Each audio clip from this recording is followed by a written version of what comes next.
ማንም መቼ እንደሚሞት አያውቅም። ማናችንም ብንሆን ምን ያህል እድሜ እንደቀረን አናውቅም። ነገር ግን ድርጊቶቻችን ሁሌ እንደሚኖር ሰው ነው። አልችልም ብለን ራሳችንን እናሳምናለን። እያንዳንዱን ቀን የመጨረሻ ቀን እንደሆነ አድርገህ እንድትኖር እመክርሃለሁ። ኃላፊነትን ዘንግተህ ግዴለሽ እንድትሆን የመከርኩ አይደለም። ህይወት ምን ያህል እጹብ እንደሆነ ተረድተህ የእውነት በምትፈልገው መንገድ እንድታሳልፍ እንጂ። ሽንቁር ሚዲያ ይህ ጠቃሚና ህይወት ለዋጭ ምክሮችን የሚያገኙበት የዩቲዩብ ቻናል ነው። ቻናሉን ሰብስክራይብ በማድረግ ቤተሰብ ይሁኑ። እያንዳንዱ የምንለቃቸውን ቪዲዮዎች ላይክ፣ ሼር፣ ኮሜንት በማድረግ አብሮነታችሁን አሳዩን። እናመሰግናለን። ሽንቁር ሚዲያ ነገን ዛሬ። እያንዳንዱን ቀን እንደ መጨረሻ ቀን እየቆጠርክ ኑር። አንድ ቀን ትክክል ትሆናለህ። መቼ ነው የምሞተው? የዛሬ 50 ዓመት? የዛሬ 20 ዓመት? የዛሬ 10 ዓመት? የዛሬ 5 ዓመት? ዛሬ? ማንም መቼ እንደሚሞት አያውቅም። ዜና ላይ በደረሰው የመኪና አደጋ አንድ ሰው ሞቷል ሲባል ስትሰማ ያ ሰው ለቤተሰቦቹ ምን ያህል እንደሚወዳቸው ነግሯቸው ይሆን ብዬ አስባለሁ። ህይወቱን በደንብ ኖሮ ይሆን?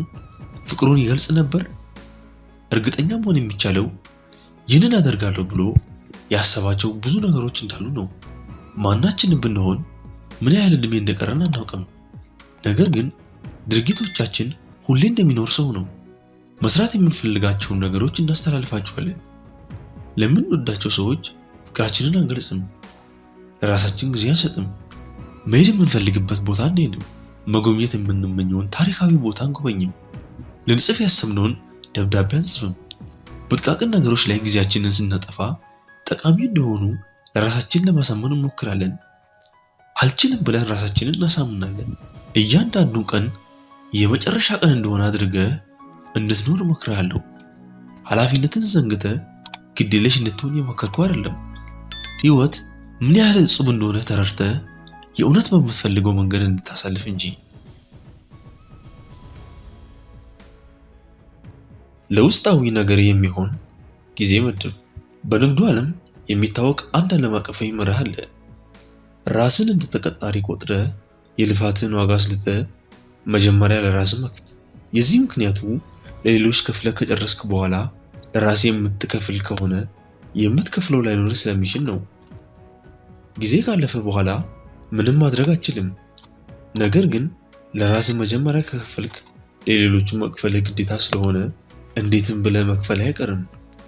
ስራ እስክትጨርስና ሌሎች ጉዳዮችን እስክታጠናቅቅ ከጠበቅ ከራስህ ጋር የምታሳልፈው ጊዜ አይኖርህም። ልክ ከሌላ ሰው ጋር ለመገናኘት ቀጠሮ እንደምትይዘው ከራስህ ጋር በመሆንም ቀጠሮ ይዘህ ጊዜ ካልመደብክ ጊዜ አይኖርህም። ለምሳሌ ማለዳ ላይ ቀጠሮ ልትይዝ ትችላለህ። የምታነብበት፣ ዮጋ የምትሰራበት፣ በጥሞና የምትመሰጥበት ወይም ሌላ አንተን የሚመችን ነገር የምታደርግበት። ጊዜን እንዴት እንደምትጠቀምበት መወሰን ያንተ ምርጫ ነው። ዋናው ነገር ቀጠሮ መያዝህና ቀጠሮን ማክበርህ ነው። ለውስጣዊ ነገሮች የሚሆን ጊዜ ለመመደብ ከወሰንክ እርግጠኛ ነኝ ጊዜ አታጣም።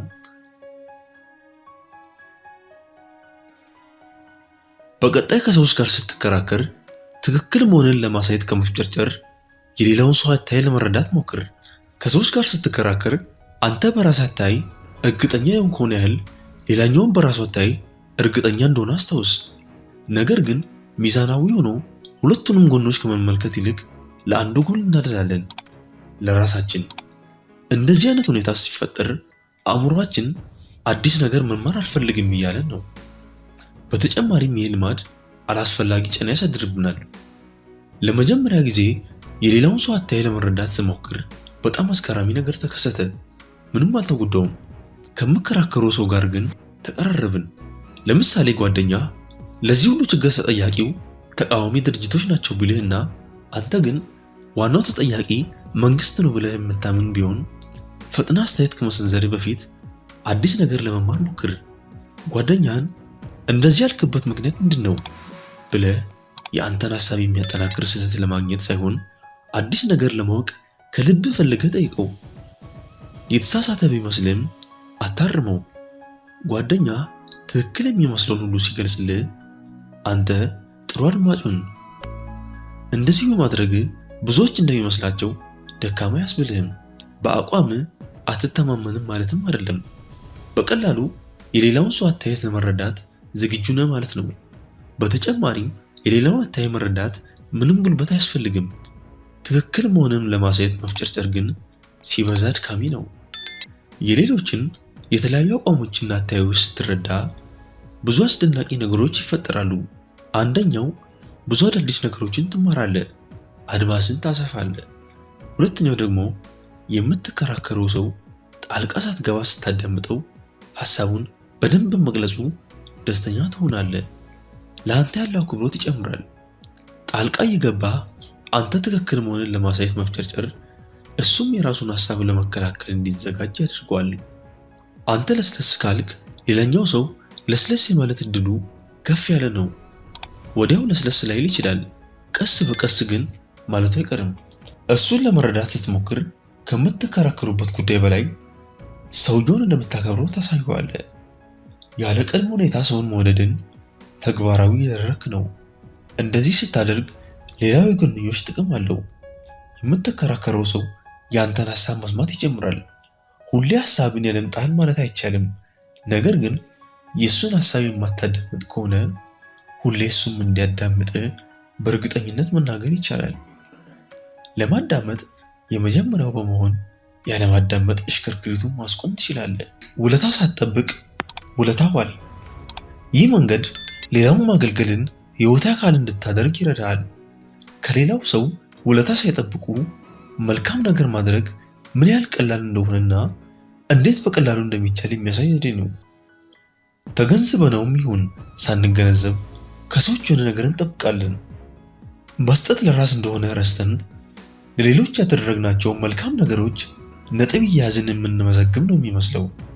ለሰዎች መልካም ነገር ስታደርግ ዝም ብለህ አድርግ። ራስን ስታደምጥ ደስ የሚል የሰላም ስሜት ይሰማሃል። አካላዊ እንቅስቃሴ ስትሰራ በሰውነትህ ደስታን የሚፈጥሩ ንጥረ ነገሮች እንደሚመነጩ፣ መልካም ነገር ስታደርግም ተመሳሳይ ነገሮች ይከሰታሉ። ያንተ ውጤት መልካም ነገር ውስጥ በመሳተፍ የምታገኙት ጥሩ ስሜት ነው። ምንም ነገር ጠብቀህ አይደለም፣ ምስጋናን ጨምሮ። ቻል እንደውም መልካም ያደረግክለት ሰው መልካም እንዳደረግክለት እንዲያውቅ አታድርግ። መልካም ነገር ካደረግን በኋላ የሚሰማንን ሰላማዊ ስሜት ውለታ የምንጠብቅ ከሆነ እንረብሸዋለን። በምላሹ ልናገኝ ስለምንችለው ውለታ ስናስብ አእምሯችን ውስጥ አላስፈላጊ ሀሳቦች የተከታተሉ ይመጡና ስሜታችንን ይመርዙታል። ለዚህ መፍትሄው በምላሹ ይህን እጠብቃለሁ የሚሉት ሀሳቦች ሲመጡ መንቃትና ማስቆም ነው። እነዚህ ሀሳቦች ከሌሉ የተፈጠረብህ መልካም ስሜት ሳይበረዝ ይቆያል። ልክ መልካም ነገር አድርገህ እንደጨረስክ ውለታ ሳትጠብቅ መልካም ነገር በማድረግ የተሰማህን ስሜት አጢነው። ከሞከርከው መልካም ማድረግ በራሱ ምላሹን እንደሆነ ትረዳለህ። ሽንቁር ሚዲያ ይህ ጠቃሚና ሕይወት ለዋጭ ምክሮችን የሚያገኙበት የዩቲዩብ ቻናል ነው። ቻናሉን ሰብስክራይብ በማድረግ ቤተሰብ ይሁኑ። እያንዳንዱ የምንለቃቸውን ቪዲዮዎች ላይክ፣ ሼር፣ ኮሜንት በማድረግ አብሮነታችሁን አሳዩን። እናመሰግናለን። ሽንቁር ሚዲያ ነገን ዛሬ